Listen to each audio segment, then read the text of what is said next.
हमारी स्टेज पे आ गए। अरे अभी जा रही हूँ।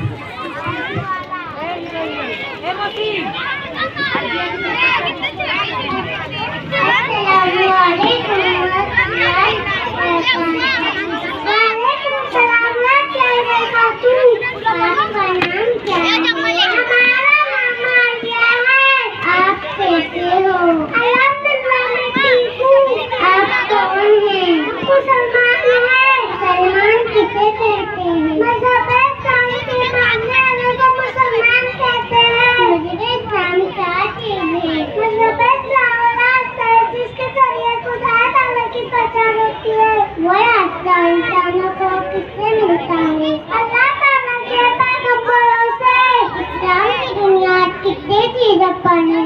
5 चीजों पर है। तो 5 चीजें क्या है? नंबर 1 शहादत, नंबर 2 नमाज पढ़ना, नंबर 3 ज़कात करना। आपका नाम क्या है? मेरा नाम अदिया है। आप कैसे हैं? अल्हम्दुलिल्लाह मैं ठीक हूँ। सबसे पहले नबी हज़रत आदम अलैहिस्सलाम है। और सबसे आखिरी नबी कौन थे? सबसे आखिरी नबी हमारे हुजूर सल्लल्लाहु अलैहि वसल्लम थे।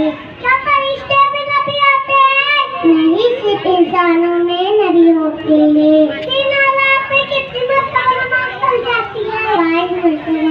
उनके नाम बताइए। नंबर 1 फजर, नंबर 2 ज़हर, नंबर 3 असर, नंबर 4 मगरिब, नंबर 5 इशा। अस्सलाम वालेकुम।